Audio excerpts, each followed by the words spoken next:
믿음 운영 체계. 믿음 운영 체계란 제목으로 하나님의 말씀을 증거하겠습니다. 오늘 특별히 본당뿐만 아니고 또 유치부실과 초등부실에서도 또 함께 예배 드린 줄 아는데, 하나님께서 다 같은 은혜로 이 시간 채우시기를 바라겠습니다. 시대가 지나가면서 점점 잊혀지고 또 사라져가는 것들이 있습니다. 새로운 기술들이 나오게 되면 예전에 혁신적이었던 것들은 다 잊혀지게 마련인데요. 그 가운데 카세트 플레이어, 또 카세트 테이프 있습니다. 예전에는 설교 테이프 같은 것도 빛을 놓고 항상 놓고 틀기도 하고, 또 미니 카세트를 들고 다니면서 듣기도 하고, 근데 요즘은 저런 게 다 없어졌죠. 카세트 플레이어를 마치 그릇과 같은 하드웨어라 한다면, 그 안에 들어가는 저 테이프는 내용물과도 같아서 우리가 소프트웨어라고 말할 수가 있습니다. 그러면 저 카세트를 통해서 나오는 음악이 되었던, 혹은 강의가 되었건, 그 내용을 결정하는 것은 껍데기 플레이어가 아니고, 저게 100만원짜리건 200만원짜리건 관계없습니다.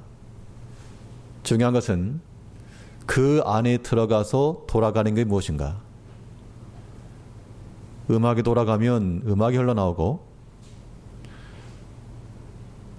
교육 자료가 들어가 있으면 교육이 나오는 겁니다. 우리 신앙인의 삶이라고 하는 것, 우리의 육체가 있고요, 우리 영이 있는데, 우리의 육체라고 하는 것을 마치 그 카세트 플레이어와 같은 하드웨어라 그런다면, 우리 안에 돌아가고 있는 그러한 생각들, 모든 말과 행실, 이런 것들은 마치 소프트웨어와 같아서 그 안에 돌아가는 것이 무엇이냐에 따라 밖으로 나타나는 것이 결정되는 겁니다.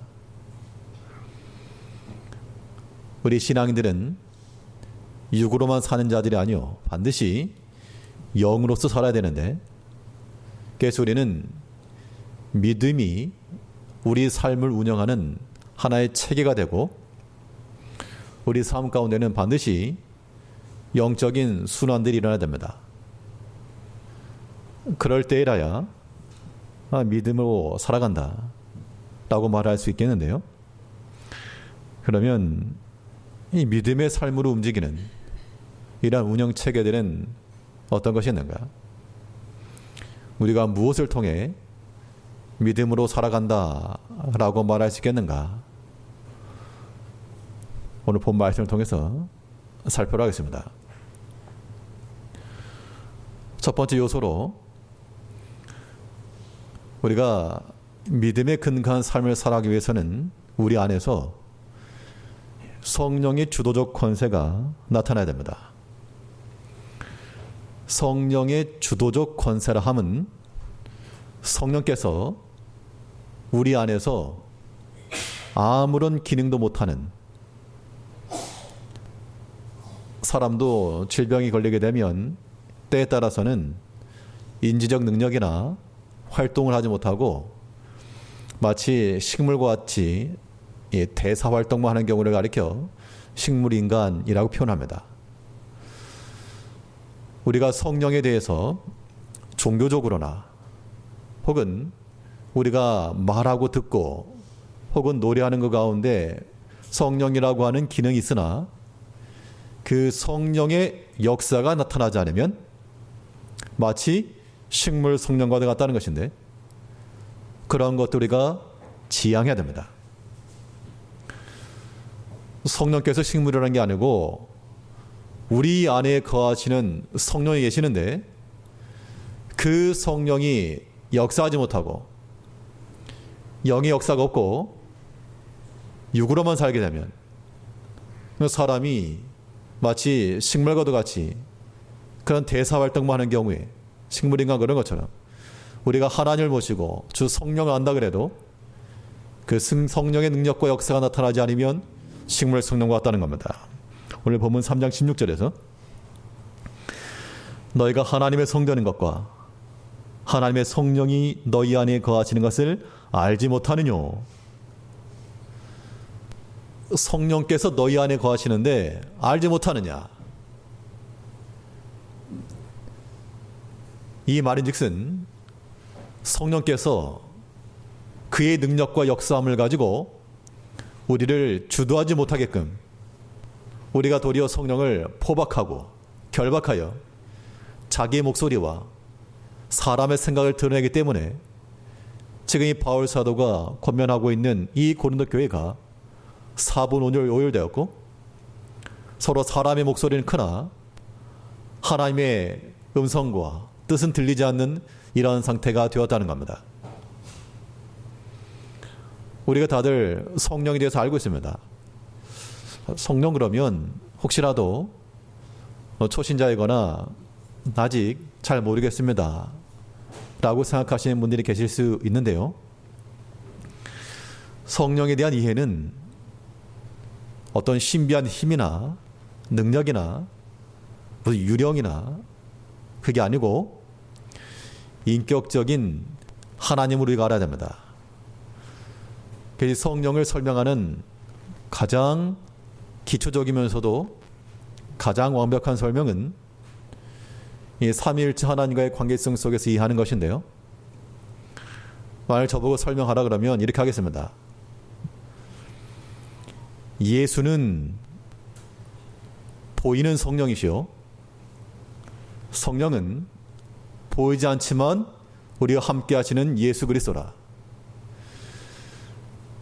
우리가 성령을 통해서 아는 바 예수님께서 그의 제자들을 함께 하시며 가르치시고 동행하시고 어려움이 있을 때마다 해결책을 주시고 그에게 찾아 나오는 모든 병든 자들, 약한 자들 예수께 다 받아주셔서 하나님의 뜻을 이루시고 또한 그에게 구원을 주신 것처럼 성령 하나님은 비록 보이지는 아니하시나 우리의 함께 하시는 그리스도시요 우리의 가정의 손님이시요 우리 식탁에 함께 앉으신 그러한 보이지 않는 귀한 손님이라는 겁니다. 그런 마음을 가지고 성령 하나님을 이해하게 되면 생각을 해보게 되면 예수님께서 만일 내 눈앞에 나타나셨다. 그러면 참 영광. 그런데 그 예수님께서 보이지 않는 형태로 지금 나와 함께 계시고 내 곁에 계시고 내 안에 계시고 우리를 주도하고 계신다.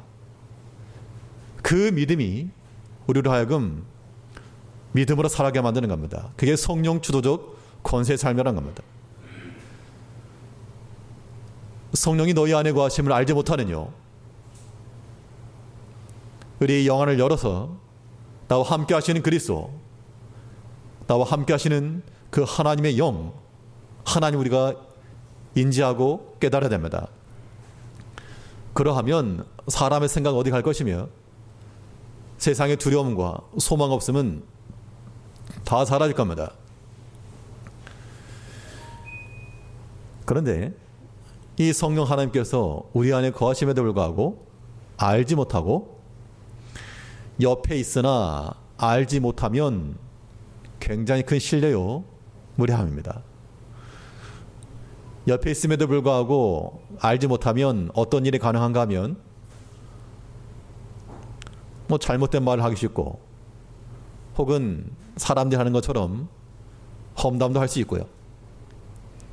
그런 것을 가리켜 다 하나님의 성전을 더럽히는 거라 그랬습니다. 우리가 함께 하신 성령께서 우리 안에 거하시는데 우리가 그 하나님의 성령을 따르지 아니하면 그건 더럽히는 것이라. 우리 3장 17절 말씀에서 누구든지 하나님의 성전을 더럽히면 하나님이 그 사람을 멸하시리라. 하나님의 성전은 거룩하니 너희도 그러하니라. 자, 이 말씀은 우리에게 굉장히 중요한 의미를 부여하고 있는데요. 우리가 만일 하나님의 성령을 품고 있는 하나님의 전이라 그러면 우리 마음속에 세상의 악한 것들을 집어넣을 수 있겠는가? 그럴 수 없다는 겁니다. 그러면 안 되죠. 산모가 뱃속에 있는 그 아이를 생각을 해서 먹는 것 조절하고요. 또 움직이는 것, 하다못해 보는 것과 듣는 것까지라도 조심합니다. 그 이유는 금욕적인 삶을 살려고 하는 게 아니고 지금 뱃속에 있는 그 아이를 위해서, 그 생명을 위해서 스스로 조심하는 거죠. 근데 어떤 개념이 없으면 때로는 흡연도 하고 음주도 하고 이렇게 되면 자기 입에는 이룰 줄 모르나 그 속에 들어가서 그 속에 있는 그 생명에 해를 끼치는 겁니다. 우리가 성령으로 살아간다는 건 마치 우리 안에 하나님의 영이 있다. 우리가 하나님의 영을 품고 있는 그런 산모와 같은 심정을 가지고 이 하나님의 성전을 더럽히지 아니하고자 우리가 먹는 것이나 혹은 가는 곳이나 듣는 것이나 보는 것을 절제할 줄 알 때 이것이 성령의 권세를 가지고 사는 것이다 하는 겁니다. 그렇지 않으면 하나님의 성전을 더럽히는 거라고 그랬습니다. 더럽힘의 결과는 하나님께서 그 사람을 멸하시리라. 17절에서 누구든지 하나님의 성전을 더럽히면 하나님이 그 성전을 멸하시리라. 우리가 하나님의 영으로 살지 못하고 계속 육체대로만 살게 되면 하나님께서 마치 이방인을 심판하는 것처럼, 불순종하는 자를 심판하시는 것처럼 하나님의 성전을 더럽히는 그들을 또한 멸하실 것이라. 이런 두려움에, 이 두려운 말씀을 우리가 유념을 하여 어떻게 할 것인가? 깨끗하게. 그래서 결과적으로는 무엇을 할 것인가 하면 이 하나님의 영이 우리 가운데서 역사하시도록.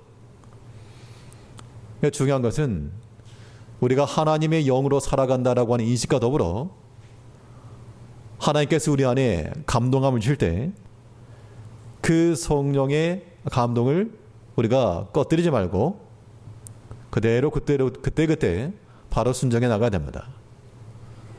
그것을 가리켜서 성령을 소멸치 말라 그렇게 말씀했죠. 우리 데살로니가전서 5장 19절을 보시게 되면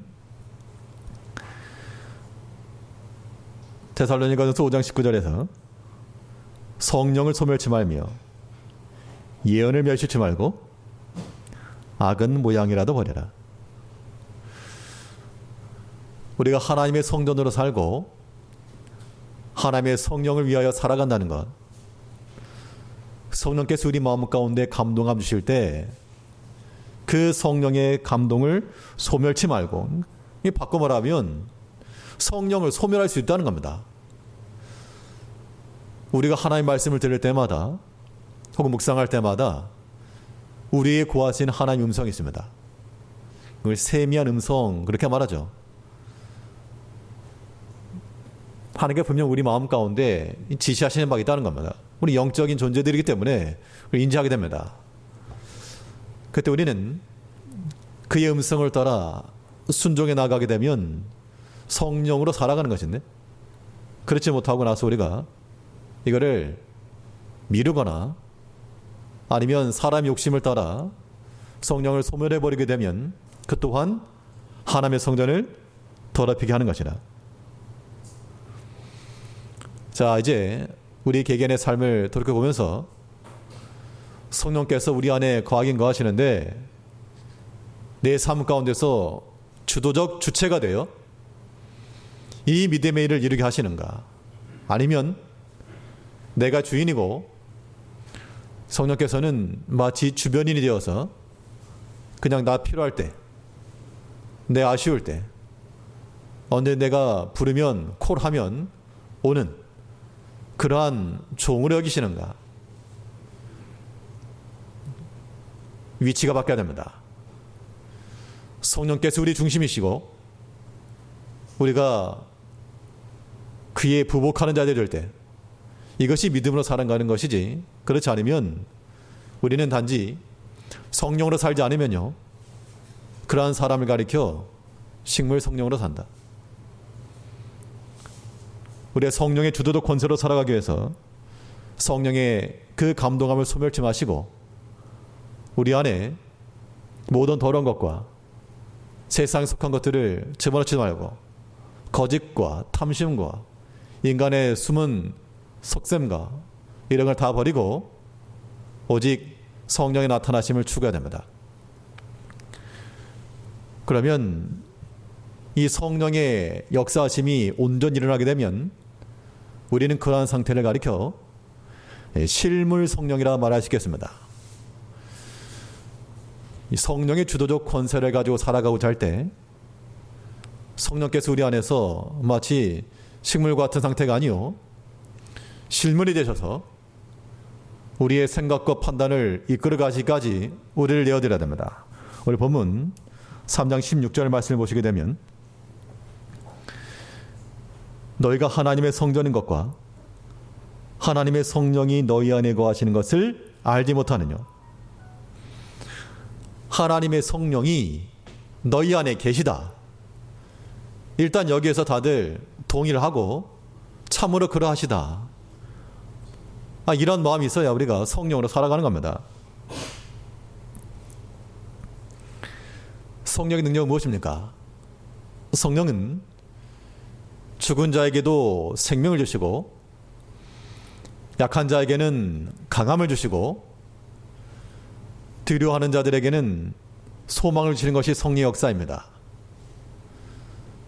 그러면 이 환난 많은 세상 가운데서, 시험 많은 세상 가운데서 성령 하나님께서 우리의 실제가 되고 실물이 되어 우리 삶 가운데 역사하신다 할 때는 여러 가지 고난 중에서라도 우리가 소망을 찾고 두려움 중에서라도 마음의 담대함을 얻으며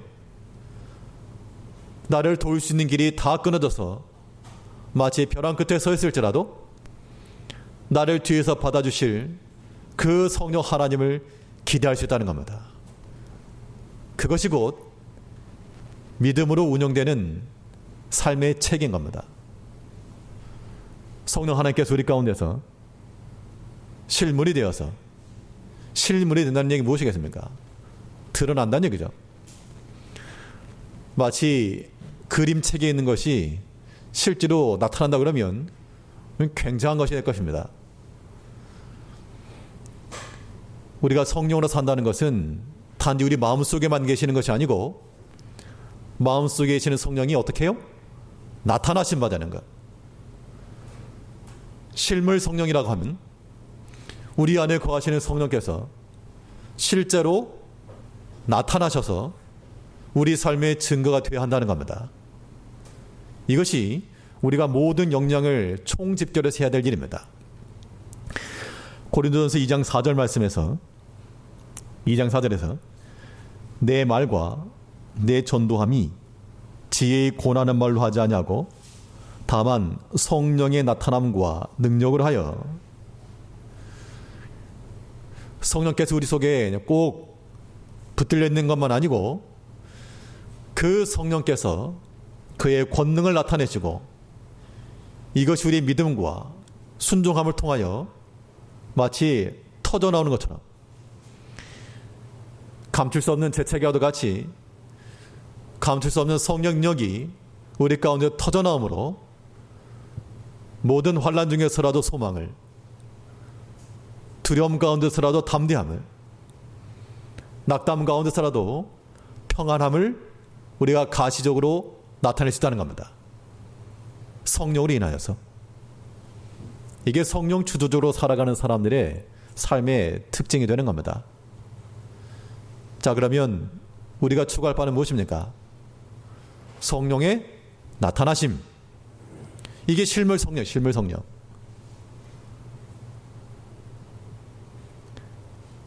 우리 하나님의 말씀 읽다 보면요, 때로 기록된 말씀들이 살아있는 활자처럼 툭툭 튀어나올 때가 있습니다.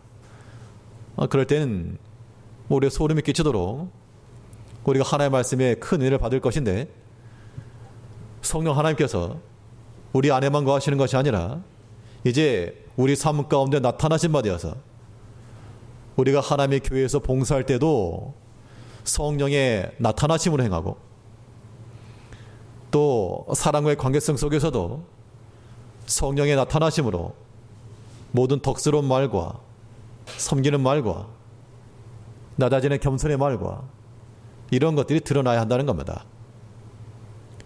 그렇지 못하고 계속해서 자기의 생각과 고집만 나온다 그러면 그것은 우리 성령 하나님을 도리어 꽁꽁 싸매고 있는 겁니다. 실물이 아니라 식물로 만들어버린 것이죠. 이 한 주 동안에 우리가 충분히 묵상하실 것은 우리 안에 거하시는 성령께서, 성령 그러면 이상한 힘 이렇게 말고 보이지 아니하시나 나와 함께 하시는 예수 그리스도라.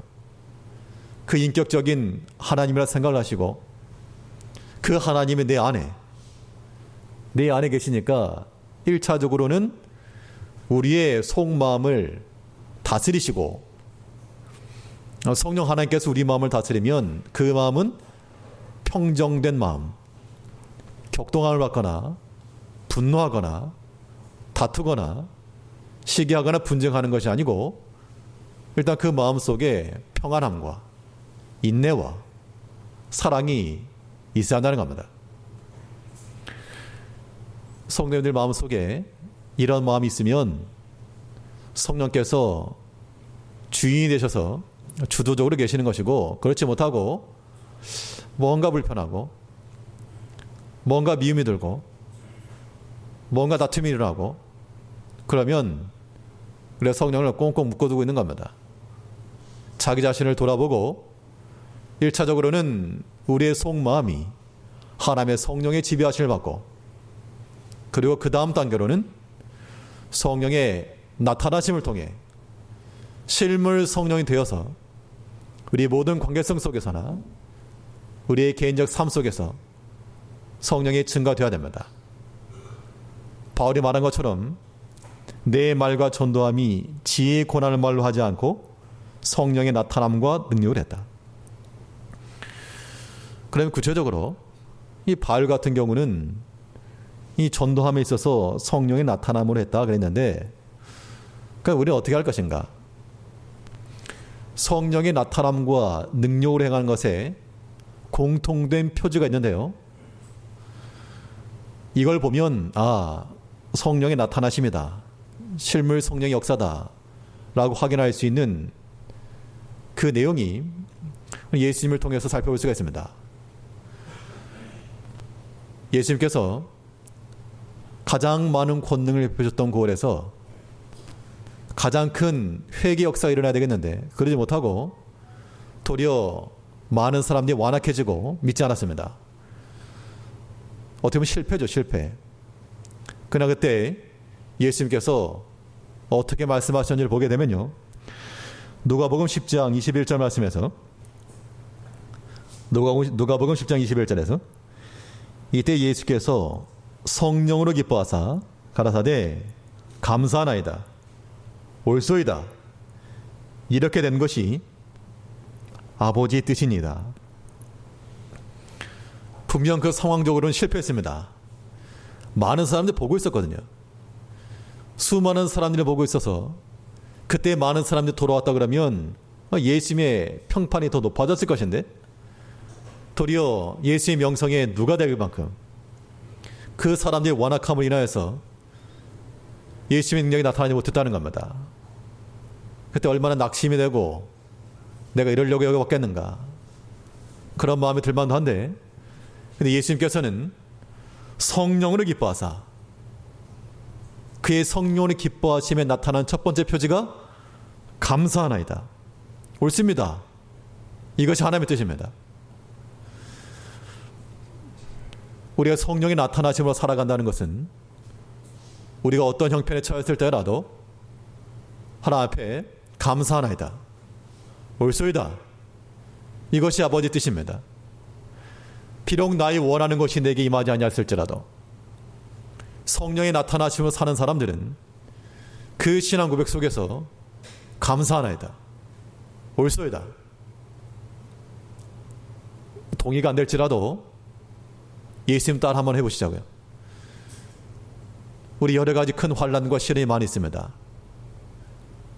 내 생각과 뜻대로 일이 되지 아니할지라도 우리의 심령 속에서 성령으로 기뻐하며 감사하나이다. 옳습니다. 이것이 하나님의 뜻입니다.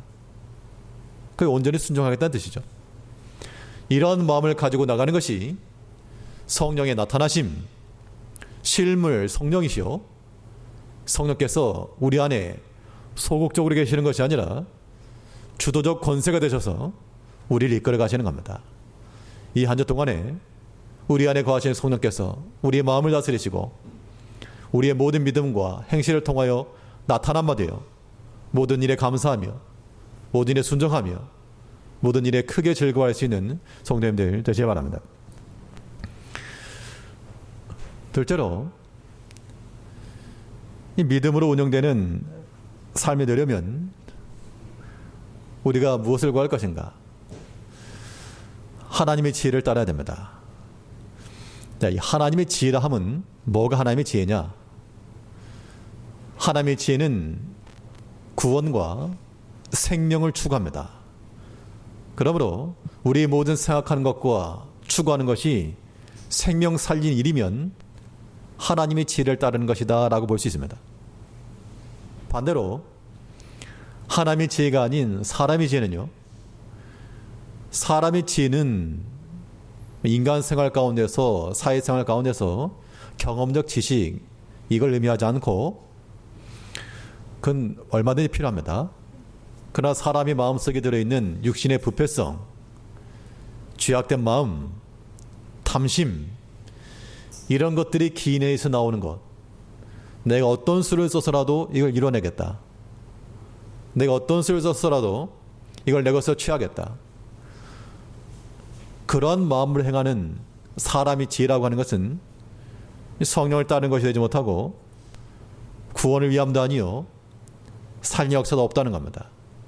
그런 지혜는 우리가 따라갈 지혜가 아니라, 우리 본문 3장 19절 말씀에서 이 세상 지혜는 하나님께 미련한 것이니 자기 괴율에 빠지게 하시니라 하였고, 육신에 속한 세상 지혜는 경험에 의한 지식 말고요, 육에 속한 지혜는 육의 일에 특화되어 있기 때문에 아무튼 하나님 거스른 일에 빠르다는 겁니다. 육을 따라가면 반드시 죽을 것이요 영을 따라가면 반드시 살 거라. 성경 우리에게 증거하는 바입니다. 그러니까 우리가 다들 지혜가 있어가지고 이것저것들 행하시는데 그 지혜의 궁극적 목적이 구원을 이룰 수 있는가? 혹은 생명을 살리는 일인가? 자, 생명을 살리는 일을 위한 지혜라고 하면 마치 생명을 얻는다라고 했을 때 전제 조건이 있습니다. 생명을 그냥 얻는 게 아니죠. 생명을 얻는 그 전제 조건은 바울이 말한 것처럼 해산의 수고입니다. 생명의 열매를 얻길 원하는 자들은 그 이전에 해산의 수고를 지나야 되는데 그 해산의 수고가 쉽지 않기 때문에 거기에는 자기 희생이 들어가고 인고의 과정이 들어가고 인내의 결단이 필요하다는 겁니다. 그렇게 하는 이유는 생명의 결실을 얻기 위해서죠. 그래서 우리가 우리 속에 좋은 걸 담고 있는데 마치 음식을 드시는데요, 이 음식, 이 그릇 안에다가 좋은 걸 담았습니다. 그럼 이거를 먹으려면 테이블까지 가져가야 되는데, 조심성 있게 조심조심 가져가서 올려놔야 먹을 수 있는 겁니다. 그렇지 않고 부딪히거나 아니면 의도적으로 버리거나 그러면 땅에 떨어져 버리기 때문에 그릇은 깨지고 말 것이고 그 안에 들어있는 내용물도 버려지는 겁니다. 그래서 그걸 조심하라. 그 생명을 추구하는 자들은 반드시 우리 안에 들어있는 그 생명의 결실을 위해서 스스로 조심해야 될 것을 항상 염두에 둘 것을 경고하고 있습니다. 우리 고린도후서 4장 7절 말씀을 보시면요. 고린도후서 4장 7절에서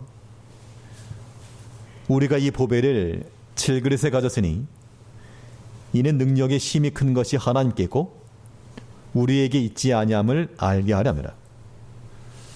자, 보배를 가졌는데 이 보배를 깨지기 쉬운 그릇에 가졌다 그랬습니다. 왜 강철 그릇에 놔두지 깨지기 쉬운 그릇에 놔두는가? 이것이 인고의 과정이요 해산하는 수고입니다. 생명을 낳기 위해서 산모의 고통이 있는 것처럼 살을 찢고 나오는 거 아닙니까? 우리에게서 생명이 나타나려면 그만큼의 고통과 아픔과 또한 감당할 일이 있다. 예수님께서 우리의 구원을 이루시기 위해서 십자가에 달리셨습니다. 그 십자가라고 하는 것은 단지 육체의 고난만 당한 게 아니고요. 그건 정말 모멸의 자리입니다. 모멸의 자리. 사람이 죄가 많으면 어차피 난 죄인이니까. 그렇지만 아무런 죄도 없고 잘못도 없는데 누가 누명을 씌웠다. 억울해서 못 사는 겁니다. 특별히 우리 교인들, 성도들은 그런 경향이 강합니다. 우리가 하나님의 말씀을 듣고 배우기 때문에 의도적으로 죄를 지으려고 하거나 그러지 않으시죠. 다들 교회 내에서나 모든 관계 속에서 잘 하려고 하고 또 선한 마음을 가지고 한다는 겁니다. 잘못한 게 없죠, 사실은. 그런데 만일 우리가 억울한 말을 듣는다. 그럼 뭐 속 뒤집어지는 겁니다. 예수님께서 십자가를 지셨다는 것은 단지 손과 발에 대못을 박아 그 피 흘림이 고통스러운 거 그것만이 다가 아니라는 겁니다. 우리가 예수님의 십자가의 고통을 육체적으로 느낄 수 없지만 심적으로는 얼마든지 경험할 수 있는 바, 내가 잘하고 성실하게 하고 좋은 마음을 가지고 하는데 우리의 마음을 고통스럽게 하는 그것이 다 그리스도 안에서 회사하는 과정이요 인고하는 시간들입니다. 그거 통과하지 않으면 사람의 생각으로 끝나는 거죠. 깨지는 거. 보배를 질그릇 속에 담아놨으니 이 보배를 위해서라도 우리 스스로가 조심하고 인내하고 참는 겁니다. 우리 가운데 하나님의 지혜를 가지고 있다면 깨뜨리는 것에 주목하지 않습니다. 하나님의 지혜는 그 안에 들어있는 보배를 가지고 살리는 데 있습니다. 이제 우리 모든 성도들은 기본적으로는 자기 자신이 깨지기 쉬운 질그릇임을 알고 스스로 조심하고 방어하십시오. 더 중요한 것은 나만 깨지기 쉬운 게 아니고 다른 사람도 깨지기 쉬운 그런 질그릇과 같은 존재라는 겁니다. 이 말인즉슨 나의 살짝 터치하는 것만으로도 깨질 수가 있다. 그럼 어떻게 할 것인가? 조심해야죠. 나의 말과 행실이 또 다른 형제를 그 안에 들어있는 보배를 쏟아버리게 할 수 있는 원인이 될 수 있다. 그걸 조심해야 한다는 겁니다. 바울은 그 형제를 실족해 하지 않기 위해서 자기에게 유익하는 것들도 내가 포기하겠다. 그렇게까지 말했습니다. 고린도전서 8장 13절 말씀에서는 그러므로 만일 식물이 내 형제를 실족해 하면 나는 영원히 고기를 먹지 아니하여 내 형제를 실족지 않게 하리라. 참 고기 먹는 게 얼마나 먹는 즐거움이 있는데 이 우상 문제 때문에, 우상의 재물 문제 때문에, 이것 때문에 만일 시험에 든 형제가 있다. 그럼 나는 충분히 먹을 수 있고 또 즐겨하는 것이라도 내가 형제를 추측하지 않기 위해서 영원히 먹지 않겠다. 이것이 깨지기 쉬운 질그릇을 대처하는 성도의 자세입니다. 우리가 사실 사소한 것에 우리 마음이 상할 때 많죠. 바꿔 말하면 그 사소한 것 때문에 우리에게서 나가는 그 사소한 것이 또한 다른 사람을 상하게 할 수 있다. 그래서 상호간에 그걸 생각을 하시고 모르고 그런 건 어쩔 수 없으나 알게 되었으면 회개하고 돌이킬 힘써야 됩니다. 그런 마음을 가져야지만 생명을 잃어가는 겁니다. 하나님의 지혜라고 하는 것은요, 이런 구원과 생명을 추구하는 지혜입니다. 이를 위해서 우리가 행동하고 판단하고 일하는 것. 또 하나님의 지혜라고 하는 것은 이 구원과 살리는 일을 추구하는 것만이 아니요, 또한 하나님의 교회 내에서 일치를 추구하는 것이 하나님의 지혜입니다. 고린도 교회에서 지금 일하고 있는 문제가 무엇이었습니까? 분쟁이었습니다. 나눠짐. 이것을 가리켜서 일치를 하지 못하고 있는 그 공동체, 너희가 육신에 속하였다. 그렇게 진단했죠. 이 고린도전서 3장 3절 말씀에서 너희가 아직도 육신에 속한 자로다. 너희 가운데 시기와 분쟁이 있으니 어찌 육신에 속하여 사람을 따라 행함이 아니리요. 그러니까 교회 내에서 목소리가 컸다. 어느 교회건 교회 내에서 목소리가 크다는 것은 그만큼 주도적이라는 얘기인데, 그만큼 역할을 잘 감당한다는 뜻입니다. 근데 이제 뭐라 그랬는가 하면, 너 육신에 속하였다. 너희 가운데 시기가 있고 분쟁이 있으니 어찌 육신을 따라 사람을 따라 행함이 아니리요. 성경의 권리 이겁니다. 주를 위해 생하는 충성과 열심 중요하나, 그러나 그 마음속에 시기가 있고 분쟁이 있고 다툼이 있다. 그것은 곧 육신을 따라 행하는 것이라. 우리는 생각하기를 아닌데요. 예수님께서 그렇다는데 어떡합니까? 그래서 하나님의 교회는 지금 고린도 교회가 나는 바울에게, 아볼로에게, 게바에게 이렇게 지금 나눠져 있었는데, 그러한 마음을 갖는 것 자체가 육신에 속한 것이라. 하나님의 지혜는 그러한 나눠짐을 용납하지 않는다. 일치를 추구하라. 바울이나 아볼로는 아무것도 아니라 했죠. 다 너희 것이라. 바울은 무엇이며 아볼로는 무엇이뇨. 이 세상이나 장래의 것이나 다 너희 것이요, 너희는 그리스도의 것이요, 그래서 하나님의 것이라. 우리가 일치를 추구한다는 것은 십자가의 정신에서 하는 겁니다. 예수님께서 하나 되게 하신 것을 누구 마음대로 갈라치게 할 것인가? 그런 권세를 누가 주었는가? 에베소 2장 14절 말씀에서 그는 위에 화평이신지라 둘로 하나를 만드사 중간에 막힌 담을 하시고. 그렇게 해서 기껏해서 하나 만들어 놨는데 도대체 내가 뭐라고 그리스도께서 하나 되게 하신 것을 도로 허무느냐? 만일 우리 마음속에 시기와 분쟁이 있어서 나눠짐이 있다, 갈라짐이 있다, 그것은 하나님께서 기뻐하시는 바도 아니요, 하나님의 지혜를 따르는 것도 아니란 겁니다. 그럼 어떻게 일치를 이룰까? 바울은 바울이고 아볼로는 아볼로고 베드로는 베드로고, 여러 서로 다른 상황 속에서 사람의 마음도 취향도 다 다른데 어떻게 일치를 이룰까? 이 일치를 이룰 수 있는 방법에 대해서 성경은 말하기를, 그 누구든 사역자가 되었건 믿음의 형제가 되었건 서로 귀하게 여기라 그랬습니다. 귀하게 여기는 마음이 일치를 이루는 겁니다.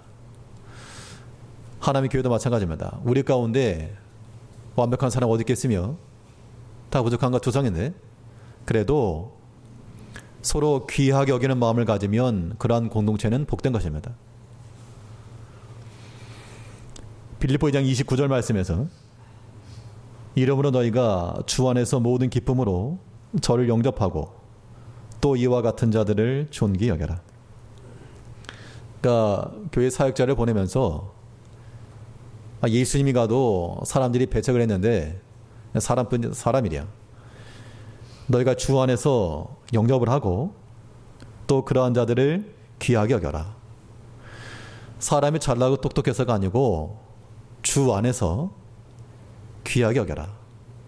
이것이 하나님의 지혜를 따라 일치를 이루는 길입니다. 이제 우리가 하나님의 교회 내에서 서로 귀하게 여기시고 하나님의 지혜를 따라 분열이 아닌 일치가 되도록 또 그렇게 권면하고 이끌어가는 건 그게 우리가 할 일들입니다. 그게 어른들의 역할인 것이죠. 우리가 믿음으로 살아야 됩니다. 마치 카스테이프에 음악 틀면 음악 나오고 영어 틀면 영어 나오는 것처럼 우리 안에 믿음 집어넣으면 믿음 나오게 되어 있습니다. 우리 안에 거하신 성령 하나님께서 우리의 주도적 권세가 되어서 식물 상태가 아닌 그의 나타나심을 따라 실물 성령이 되기까지 또 하나님의 지혜를 따라 생명 역사를 추구하며 서로 귀히 여기며 일체를 잘 이루어서 하나님이 기뻐하시는 삶을 살아가는 성도님들 되시기 바랍니다. 기도하겠습니다. 죄악 가운데서 자랑할 것이라고